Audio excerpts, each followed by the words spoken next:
Olá pessoal, sejam bem-vindos à nossa aula 21 do módulo 3 de Resolução de Sistemas Lineares do curso de Cálculo Numérico. Nessa aula, então, a gente vai dar início, pessoal, ao que eu já havia comentado na aula anterior, de métodos iterativos para resolver sistemas lineares, tá? Então, a ideia aqui, pessoal, é a seguinte. Para a gente construir um método iterativo, você vai fazer vai considerar, né, o sistema linear, né, numa forma matricial, né? Então, suponha aí que você tem uma forma AX igual a B, um sistema linear na forma AX igual a B, que, na verdade, você vai ter uma matriz quadrada, matriz de coeficientes A, n por n, n linhas em n colunas, um vetor x n por 1, tá? Ou seja, n variáveis, e um vetor b dos termos constantes, n por 1. Tá? Então, a gente poderia colocar esse sistema linear, nessa forma que está dada aqui. Então, essa aqui é a nossa primeira equação. Tá? Então, observe aí que, no caso, eu tenho A1, x1, A1, 2, x2, e assim por diante, até A1n, xn. E o termo constante para essa primeira equação é B1. A gente vai fazer isso até a enésima equação aqui, tá? Aqui no caso, uma pequena correção, pessoal. Como a nossa matriz é quadrada, aqui não é M de Maria, e sim N de nariz, tá? Isso vai estar corrigido depois, aí a gente vai passar a versão corrigida na descrição do vídeo, tá? De qualquer forma, pessoal, eu posso pegar esse sisteminha aqui e passar para uma representação matricial. Então, aqui no caso seria n por 1, aqui n por 2, tá? N por n, n variável, xn, e n termos constantes. Tá legal? Muito bem. Então, qual que é a vantagem da gente usar essa representação matricial?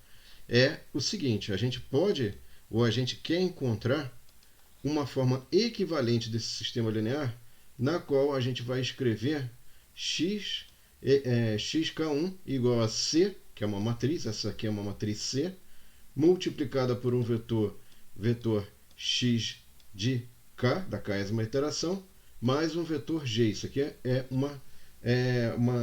essa equação que eu estou escrevendo aqui é uma matriz, tá? Envolve matrizes e vetores, tá? E aí, o que acontece? A matriz C é n por n, é da mesma dimensão da matriz A dos coeficientes. G é da mesma dimensão do vetor B, é n por 1. Tá? E, com isso, pessoal, a gente consegue, então, obter uma coisa chamada função de iteração, que a gente viu lá no módulo 2, para os métodos iterativos, né, para achar raízes de função. E aí, no caso, o nosso valor de x, ele vai ser atualizado como? Através dessa função de iteração, que está dada pelo valor de C vezes o valor atual de x mais o vetor g. Tá? E a gente vai fazer esse procedimento, um certo número de iterações.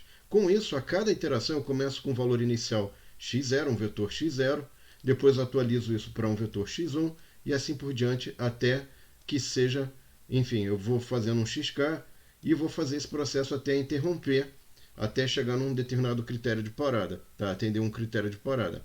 A ideia nossa é que que isso tenha esse processo tenha um ponto fixo, né? Um ponto de convergência, ou seja, depois de k passos, onde k é um valor suficientemente grande, você vai ter que essa sequência vai convergir para um alfa, né? Um vetor alfa ali, tá? De modo que esse alfa é tal que, se eu pegar o alfa e aplicar na minha função de iteração φ, né, φ de alfa, eu vou obter um vetor alfa de novo, tá?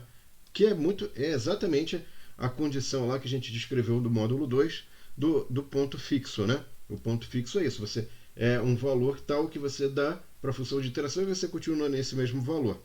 E o que a gente pode demonstrar é que isso aqui é a solução do nosso sistema linear AX igual a B. Então, esse aqui é a solução desse sistema, é também a solução do sistema linear. Tá? Então, a gente pode demonstrar a equivalência disso, só que a gente não vai fazer essa demonstração. Tá? Uma coisa interessante, pessoal, desse tipo de método iterativo que a gente está usando aqui para sistema linear, é até quando que a gente tem que repetir isso, né? Então, um dos critérios de paradas que a gente vai adotar nos nossos métodos é o seguinte, ó.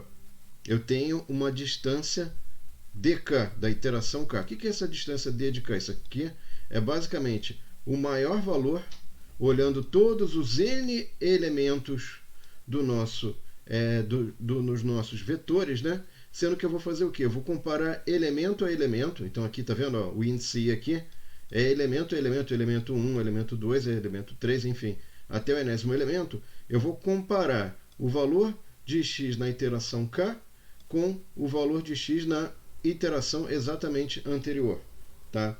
E aí o que acontece? Eu vou pegar a maior diferença, o módulo da maior diferença, e se o módulo da maior diferença entre os elementos desses dois vetores de iterações sucessivas for menor que uma determinada precisão, epsilon, né? Então, se isso acontecer na iteração k, o x de k, portanto, vai ser escolhido como a solução aproximada da solução exata se, e aí a gente põe na notação matemática, essa distância d de k, da iteração k, é menor que epsilon. Tá? O que a gente também vai utilizar como critério de parada, como teste de parada, pessoal? Vai ser o número máximo de iterações, tá? Porque muitas vezes a gente não tem ideia de quantas iterações você vai ter que realizar para atingir uma certa precisão, e muitas vezes você tem um limite de tempo para entregar uma resposta, entregar uma solução. Então, isso também vai ser utilizado como critério. Na próxima aula, então, pessoal, a gente já tem aqui alguns elementos importantes para os dois métodos iterativos que a gente vai apresentar. Na próxima aula, então, eu vou dar o desenho, a ideia de como que a gente vai construir um dos métodos iterativos, que é o método de Gauss-Jacobi.